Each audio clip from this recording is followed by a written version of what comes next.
तो बच्चों अभी तक जितने क्वेश्चन हम लोगों ने सॉल्व किया था उससे ये क्वेश्चन थोड़ा अलग है। क्वेश्चन नंबर 14, आगे के जो क्वेश्चन होंगे वो सब एक ही टाइप के क्वेश्चन हैं। तो इनको कैसे सॉल्व करेंगे इसको देखें। क्वेश्चन नंबर 14 कहा कि given that x belongs to integer, आपको बताया गया था इंटीजर को i और z दोनों से रिप्रेजेंट करते हैं। तो x जो है वो इंटीजर है। Solve the inequation and graph the solution on the number line, यानी इसके सॉल्यूशन को फाइंड करना है। सॉल्यूशन को फाइंड करने के बाद इसके सॉल्यूशन को आपको ग्राफ पे रिप्रेजेंट भी करना है, यानी कि नंबर लाइन पे रिप्रेजेंट करना है।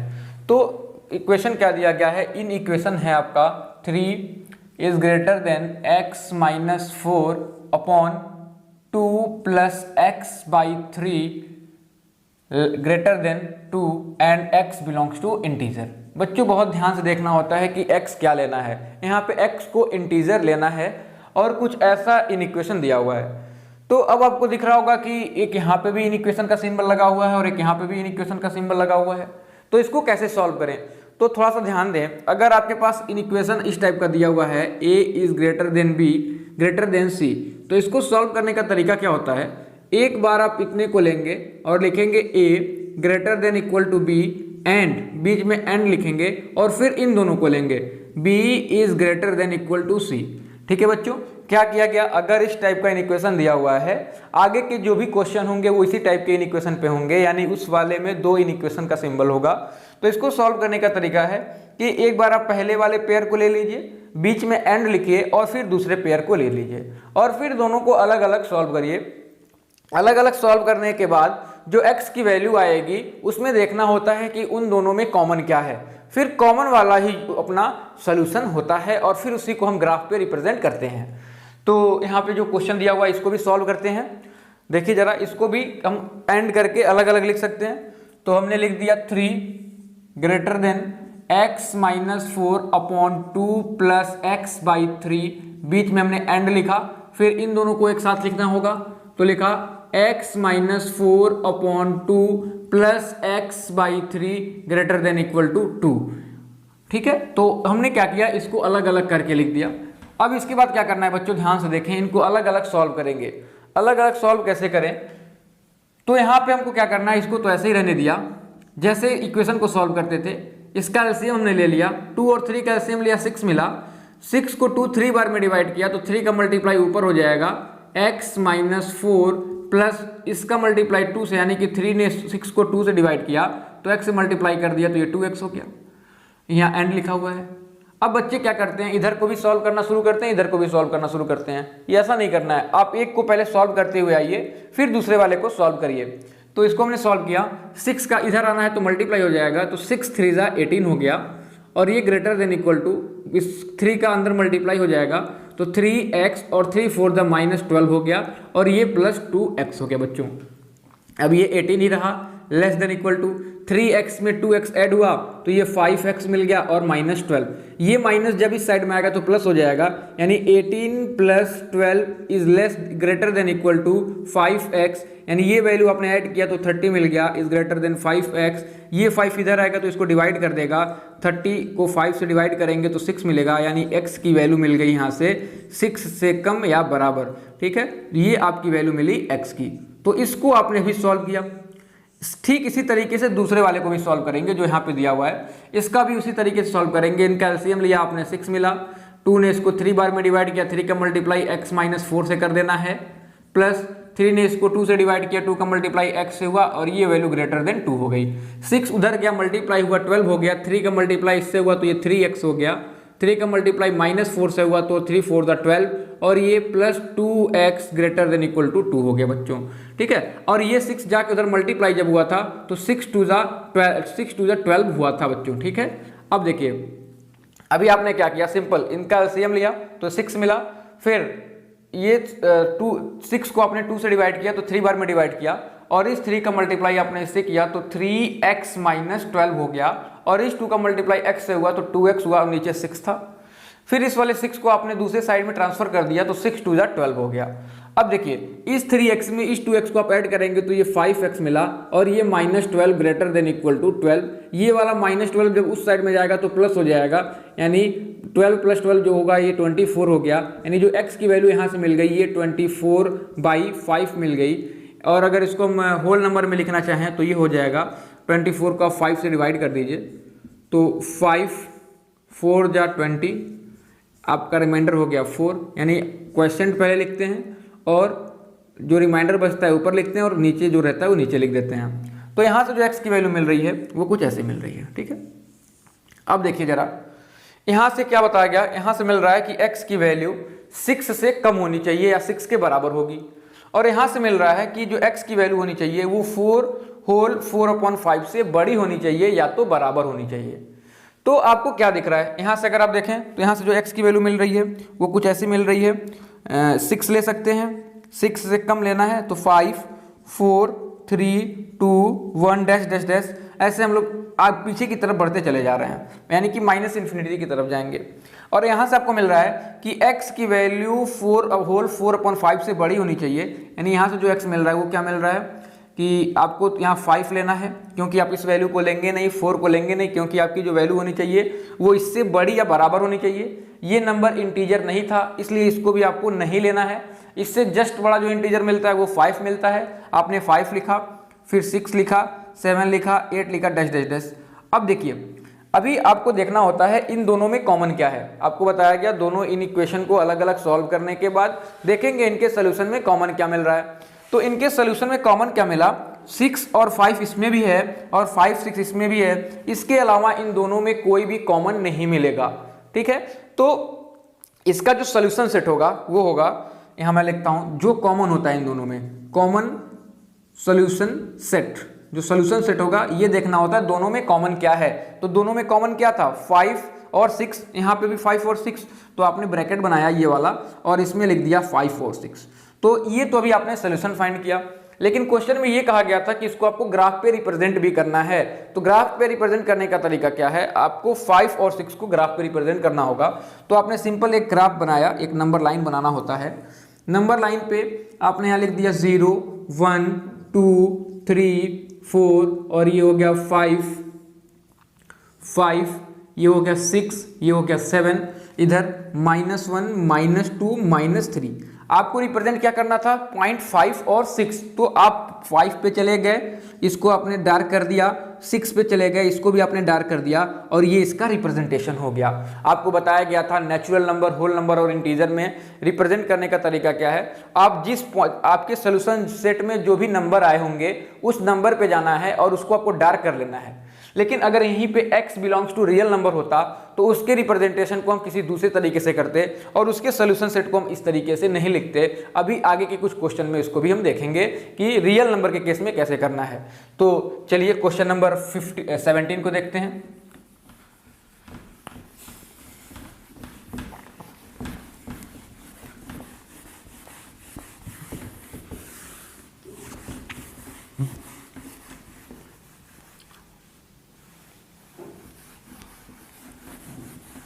Question number 17 solve. Question number 17 solve 4x - 10/3 less than equal to 5x - 7/2 and x belongs to real number. बच्चों यहाँ पे x belongs to real number है, इसका आपको सोल्यूशन सेट लिखना है और नंबर लाइन पे भी रिप्रेजेंट करना है। तो आपको ये बताया गया था कि अगर क्वेश्चन में होल नंबर हो, इंटीजर हो या फिर नेचुरल नंबर हो, इनका सोल्यूशन सेट, इनका रिप्रेजेंटेशन एक तरीके से होता है। लेकिन अगर यहाँ x belongs to real number होगा तो इसके सोल्यूशन सेट को किसी और तरीके से लिखेंगे, इसका रिप्रेजेंटेशन भी कुछ और होगा। इस क्वेश्चन में ध्यान से देखें कैसे करना है। तो देखिए इसको सॉल्व करने का तरीका क्या है, सिंपली आप इनका क्रॉस मल्टीप्लाई करेंगे। तो 2 का मल्टीप्लाई 4 से हो गया, तो ऐसे हमने लिख दिया 4x - 10 less than equal to, इसका मल्टीप्लाई इधर 3 5x - 7। ठीक है बच्चों, अंदर मल्टीप्लाई करेंगे 2 4 जा 8x, 2 का 10 से मल्टीप्लाई किया 20 मिला, लेस देन इक्वल टू 3 5 जा 15x और 3 7 जा 21। ठीक है, तो हमने सिंपल क्या किया, क्रॉस मल्टीप्लाई करके इसको अंदर मल्टीप्लाई कर लिया। अब नंबर को एक साइड सेंड करेंगे, तो अभी आपको बताया गया था कि आप उसी नंबर को सेंड करें उस साइड में जिसमें x की वैल्यू पॉजिटिव हो। ठीक है, तो अगर इस 8x को हम इस साइड में सेंड करेंगे तो 15x माइनस 8x होगा और x की वैल्यू पॉजिटिव होगी। लेकिन अगर आप 15x को इस साइड में सेंड कर देंगे तो फिर x की वैल्यू पॉजिटिव नहीं मिलेगी, x की वैल्यू नेगेटिव मिलेगी और फिर आपको इसमें दिक्कत हो जाएगी। तो आपको क्या करना है, इस वाले 8x को इधर सेंड कर देना है और इस -21 को इधर सेंड कर देना है। तो ये वाला 8x जब -20 था, ये वाला माइनस में इधर आएगा तो प्लस में 21 हो गया। सिंबल जैसा था वैसा ही होगा, ये 15x और ये वाला प्लस में है उस साइड में जाएगा तो माइनस हो जाएगा, माइनस का 8x।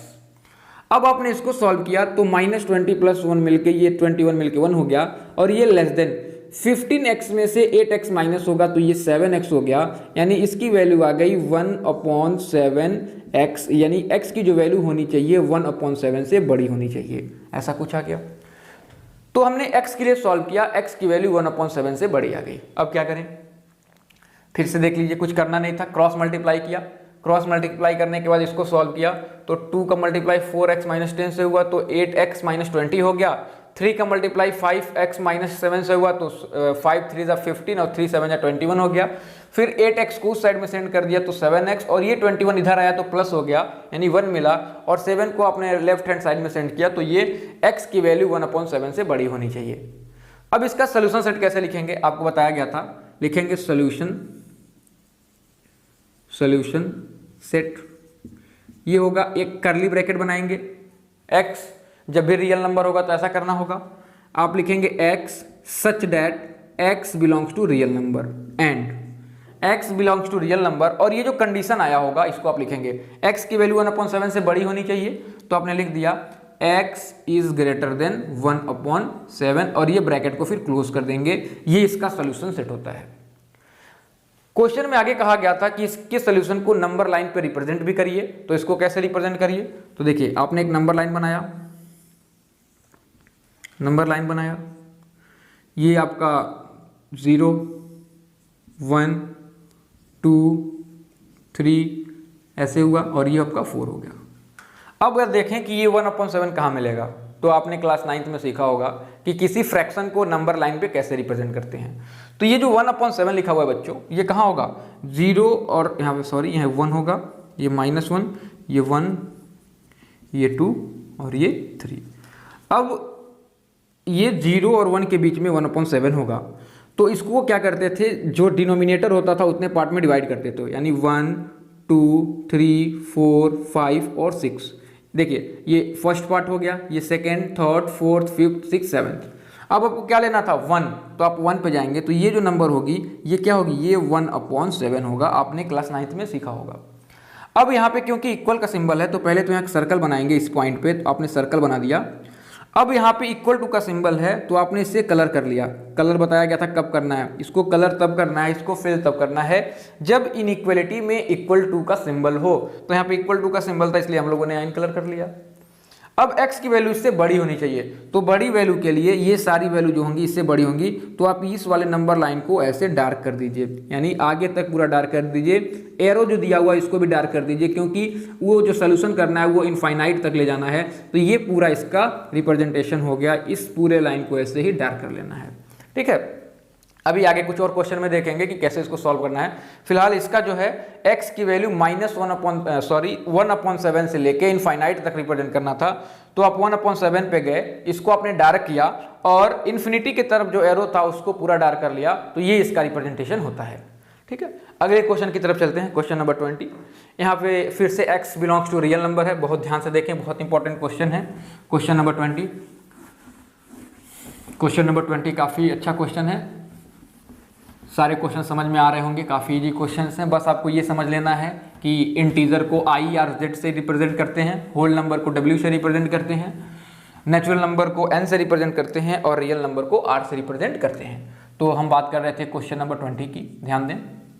क्वेश्चन नंबर 20 में कहा गया solve the following in equation, यानी ये इन इक्वेशन जो दिया गया है इसको सॉल्व करना है और सॉल्व करने के बाद इसके सोल्यूशन को नंबर लाइन पे रिप्रेजेंट भी करना है। तो देखिए यहाँ पे लिखा है -2/3 less than equal to x + 1/3 less than 3 plus 1/3 x belongs to real number. बच्चों बहुत प्यार से क्वेश्चन को देखें, -2/3 x 1/3 प्लस 3 1/3। अब क्या करना है, इनका पेयर लेना है अलग और इनका पेयर लेना है अलग और बीच में एंड लिखना है। तो क्या किया गया था, -2 2/3 लेस देन x प्लस 1/3, बीच में आप एंड लिखेंगे और इन दोनों को एक साथ ले लिया, x plus 1/3 less than 3 plus 1/3। ठीक है, अब करना क्या है, इसको सॉल्व करना है।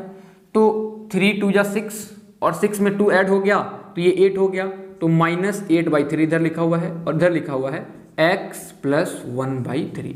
कुछ किया नहीं गया, ये मिक्स फ्रैक्शन में दिया हुआ था, मिक्स फ्रैक्शन से इसको हम लोगों ने इम्प्रॉपर फ्रैक्शन में चेंज कर दिया।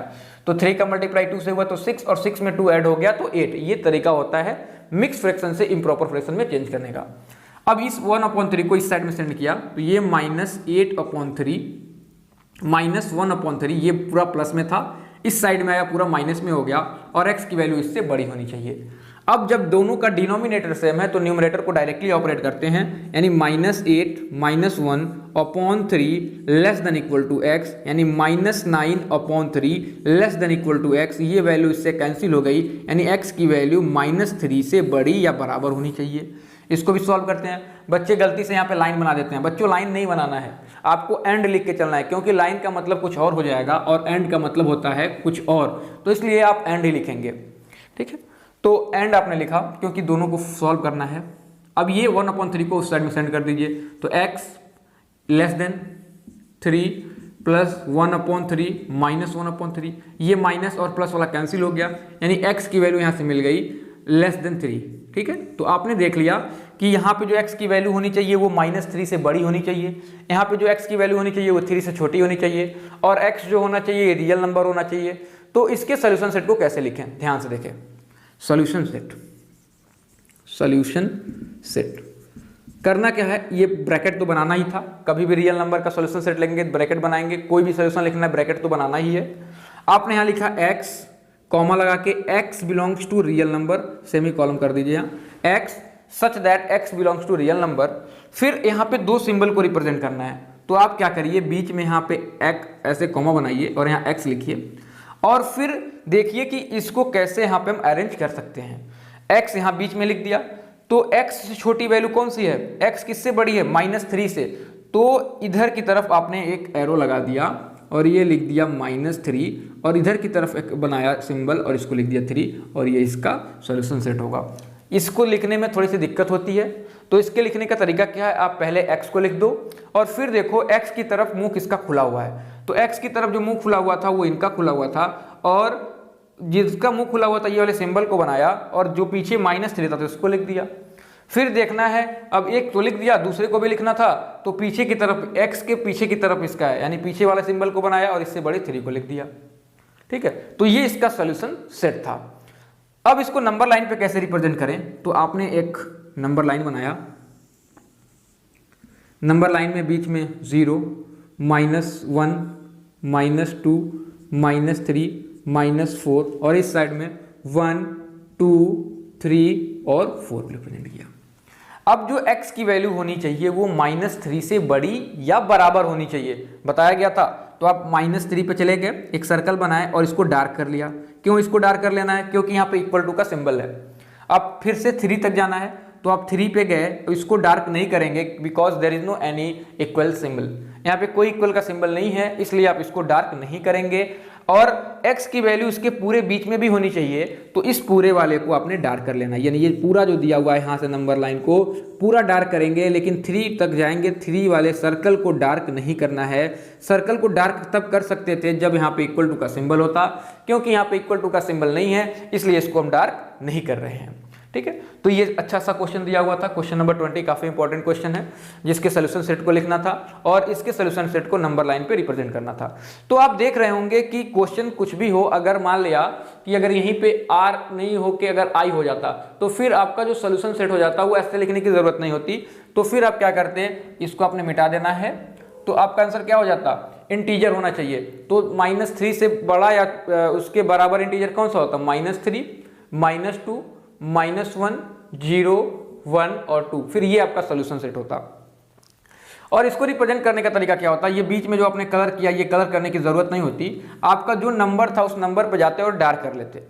तो आप देख पा रहे होंगे क्वेश्चन वही हो, लेकिन बस इस वाले पॉइंट को चेंज कर देने से आपका सॉल्यूशन सेट और रिप्रेजेंटेशन चेंज हो जा रहा है। तो कोई भी क्वेश्चन अगर आपको मिलता है तो सबसे ज्यादा आप देखें पहले कि ये x लिया कहां से गया है, x रियल नंबर है या फिर इंटीजर है कि क्या है, क्योंकि आपको पता होना चाहिए x के चेंज होने से आपका सॉल्यूशन और रिप्रेजेंटेशन दोनों चेंज हो रहा है। ठीक है, अगले क्वेश्चन को सॉल्व करते हैं। Question number 22, solve and right the solution set. यहाँ पे भी x को रियल नंबर से लिया गया है।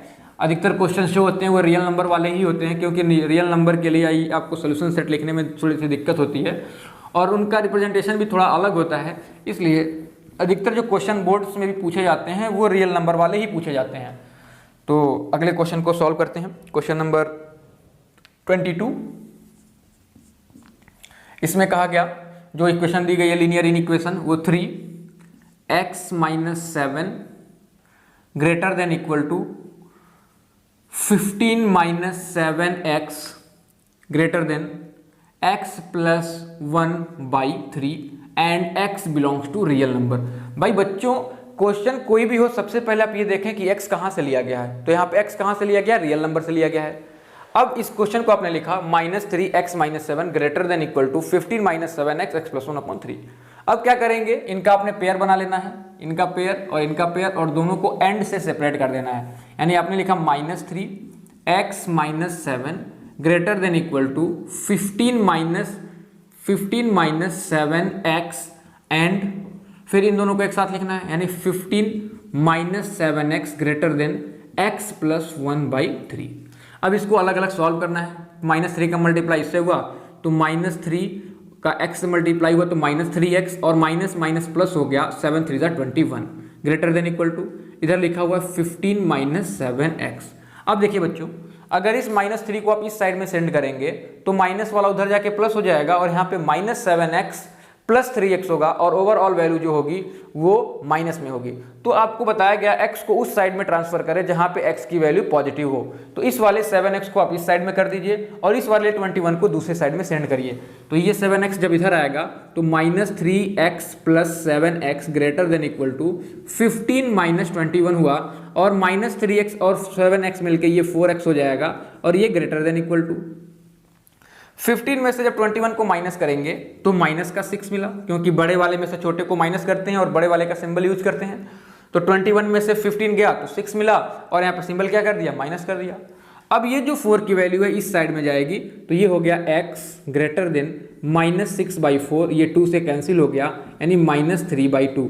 यानी यहाँ से मिला कि x की जो वैल्यू होनी चाहिए वो -3/2 से बड़ी या इससे बराबर होनी चाहिए। इधर वाले को भी सॉल्व कर लेते हैं। तो ये सिंपल है, इसको आप इधर लाएंगे तो मल्टीप्लाई होगा, क्रॉस मल्टीप्लाई करना है, इसका इससे।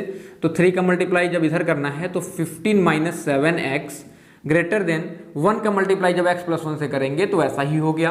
3 15 जा 45 और 3 7 जा 21x ग्रेटर देन x + 1।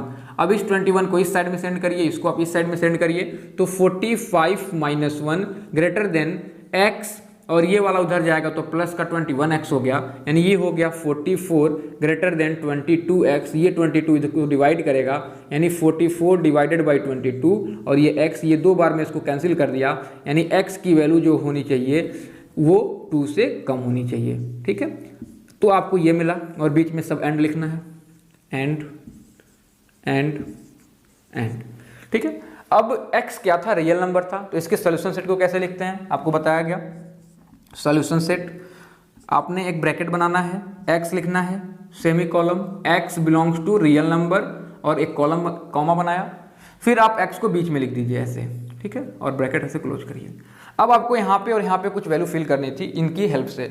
तो देखा गया x की तरफ मुंह खोल देना है, तो आपने x की तरफ जब इसको ओपन किया तो x के ओपन करने के बाद पीछे की तरफ क्या है -3/2, तो आपने यहाँ लिख दिया -3/2 और अब ये x की तरफ पीछे वाला है, तो यानी आपने पीछे की तरफ जब किया तो ये वैल्यू आ गई 2, तो ये इसका सोल्यूशन सेट हो गया। अगर इसमें भी कन्फ्यूजन हो तो सिंपल सा तरीका और है कि इन दोनों वैल्यू में देखिए कि छोटा कौन सा है, -3/2 था और यहाँ पे 2 था, इन दोनों में छोटा कौन सा है, -3/2, तो -3/2 को पहले लिखना है और 2 को आपको लिखना है बाद में, और फिर इस सिंबल को देखते हुए इसको अरेंज कर लेना है।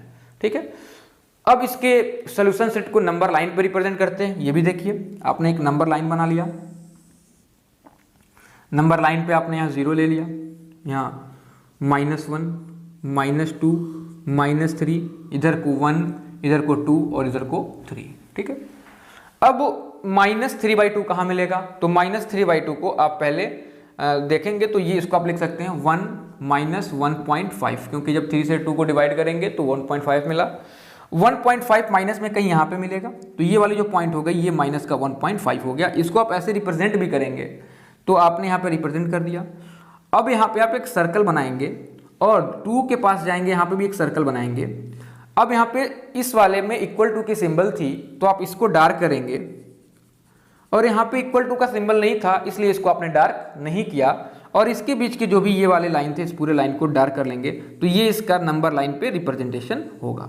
आपको बताया गया जहाँ पे इक्वल टू की सिंबल होगी उस वाले को डार्क करेंगे, जहाँ पे इक्वल टू का सिंबल नहीं होगा उसे आपको डार्क करने की ज़रूरत नहीं है। तो अगले क्वेश्चन पे चलते हैं, question number 24।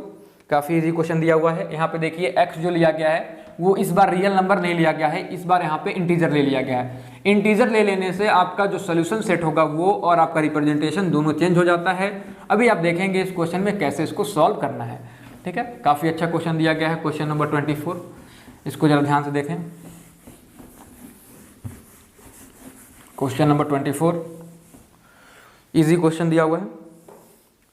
2x - 24 2x - 5 less than equal to 5x + 4 less than 11 and x belongs to integer.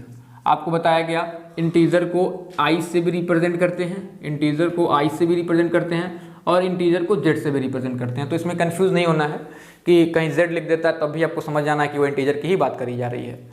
तो इसको कैसे सॉल्व करें, 2x - 5 less then 5x + 4 less than 11। तो आपको बताया गया इनका पेयर आप एक साथ बनाएंगे और इनका पेयर आप एक साथ बनाएंगे। तो यहाँ पे जब आपने लिखा तो 2x - 5 लेस देन 5x + 4, बीच में आपको एंड लिखना होता है, और इनका पेयर एक साथ लिया तो 5x + 4 less than 11, 5x + 4 less than 11। ठीक है बच्चों, अब देखिए, अब यहाँ x वाले को एक तरफ करेंगे और नंबर को एक तरफ करेंगे। तो देखें अगर इस 5x को आप इस साइड ट्रांसफर करेंगे तो 2x - 5x होगा, जो कि x की वैल्यू माइनस में आएगी। तो आप इस वाले 5x को इस साइड में ट्रांसफर ना करें, आप क्या करिए इस वाले 2x को इस साइड में ट्रांसफर करिए कि x की वैल्यू पॉजिटिव मिले, और इस वाले 4 को आप इस साइड में ट्रांसफर कर दीजिए। तो ये -4 था, ये वाला जब x इधर आया, ये वाला जब 4 इधर आया तो -4 हो गया, less than equal to 5x। ये 2x जब उस साइड में जाएगा तो माइनस होगा क्योंकि इधर प्लस में लिखा हुआ है। -5 - 4 मिलके -9 मिला, लेस देन 5x में से 2x गया तो ये 3x हो गया, ये 3 इधर आएगा तो डिवाइड करेगा, -9/3 less than equal to x, ये इससे कैंसिल हो गया यानी -3 less than equal to x। यानी इसको आपने सॉल्व किया तो x की वैल्यू -3 से बड़ी होनी चाहिए या -3 के बराबर होनी चाहिए। सिमिलर तरीके से इसको भी सॉल्व करेंगे। तो इसको हम सॉल्व करते हैं। देखिए इस वाले 4 को आप इस साइड में ट्रांसफर कर दीजिए तो 5x less than 11 - 4 5x and लिखना है। 11 में से 4 गया तो आपका 11 में से 4 गया तो 7 बचा। ठीक है, अब ये 5 इधर जाएगा तो अपॉन में जाएगा, यानी x लेस देन 7/5। इसकी वैल्यू कुछ 1 पॉइंट समथिंग आएगी। तो इसको डिवाइड करके देख लेते हैं। 7 को 5 से डिवाइड किया तो 5 1 जा 5, यहाँ पे बच गया 2, पॉइंट लगाया, यहाँ 0 आ गया, 5 4 जा 20, यानी इसकी वैल्यू जो आ रही है वो ये 1.4 आ रही है। यानी जो x की वैल्यू होनी चाहिए ये 1.4 से छोटी होनी चाहिए या तो 1.4 के बराबर होनी चाहिए। लेकिन अगर आप यहाँ ध्यान से देखें तो इसको क्या लिखेंगे, x की वैल्यू -3 से बड़ी, तो यहाँ जो x की वैल्यू होगी वो होगी -3 -2 -1 0 1 2 3 dash dash dash up to infinite. और अगर यहाँ से x, तो हमने देखा कि यहाँ पे x की वैल्यू इससे छोटी होनी चाहिए। अच्छा, क्वेश्चन में यहाँ पे लेस देन लिखा हुआ है, हमने इसको इक्वल टू लेके सॉल्व किया है। तो ये पूरा का पूरा जो होगा ये लेस देन होगा, बस ये लेस देन होना चाहिए। और यहाँ पे भी x की वैल्यू -1/1.4 से छोटी होनी चाहिए। तो अगर यहाँ x की बात करें तो 1.4 से छोटी वैल्यू कौन सी होगी, तो आंसर होगा कि 1 हो गया, 0 हो गया, -1 हो गया, -2 हो गया, ऐसे dot dot dot up to -infinity की तरफ जाएंगे। तो आपको यहाँ से मिला x की वैल्यू 1.4 से छोटी, तो 1.4 से छोटी वैल्यू क्या है 1, फिर 2, 1, 0, -1, -2 dash dash up to infinity. अब आपको देखना होता है इन दोनों सोल्यूशन में कॉमन क्या है, क्योंकि आपने यहाँ एंड लिख के आया हुआ है, तो दोनों को आपको देखना होगा दोनों में कॉमन क्या है, वो आपका सोल्यूशन होगा। तो आपने यहाँ लिखा x, ये x1 लिख लिया जाए या इसको x2 लिख लिया जाए। अब देखा जाए इन दोनों में कॉमन क्या है, तो इसकी वैल्यू देखी जाए 1, 0, -1, -2 और यहाँ पे कहीं -3 रहा होगा, और यहाँ पे -3, -2, -1, 0 और 1 यहाँ तक कॉमन मिला। तो ये जो दोनों में कॉमन होता है यही आपका सोल्यूशन होता है। तो आपने इसको लिख देना है -3, -2, -1, 0 और 1, और इसके अलावा इन दोनों में कुछ कॉमन नहीं मिल रहा है, तो ये आपका सोल्यूशन सेट हुआ। अब इसको नंबर लाइन पे रिप्रेजेंट कैसे करें, तो आपने एक नंबर लाइन बना लिया, नंबर लाइन पे यहाँ बीच में 0 लिख दिया, 1, 2, 3, 4, 5, फिर इधर को -1, -2, -3, -4 और -5। अब देखिए किस किस पॉइंट को रिप्रेजेंट करना है, -3, तो -3 पे चले गए, इसको डार्क कर दिया, -2 पे गए तो डार्क कर दिया, -1 पे डार्क कर दिया, 0 डार्क कर दिया और ये 1 डार्क कर दिया। तो ये इसका रिप्रेजेंटेशन था। फिर आप कंफ्यूज हो सकते हैं कि जब पहली बार जब रियल नंबर था यहाँ पे, तो आपने इसे बीच वाले पार्ट को भी आपने डार्क किया था, यहाँ पे डार्क कर क्यों नहीं किया जा रहा है, तो डार्क इसलिए नहीं किया जा रहा है कि रियल नंबर में इसके बीच में जो भी नंबर थे वो सारे के सारे रियल नंबर थे। लेकिन अगर 3 और -2 के बीच में कहा जाए तो इसके बीच में कोई इंटीजर वैल्यू नहीं मिलती है। इंटीजर जो है ये -3 ही है, -2 है, -1 है, 0 और 1 ही है, इसलिए इसी वाले पॉइंट को बस डार्क करेंगे, इसके बीच में डार्क करने की ज़रूरत नहीं है। तो इस तरीके से हम लोगों ने इस क्वेश्चन को सॉल्व किया। आगे और क्वेश्चन को सॉल्व करते हैं।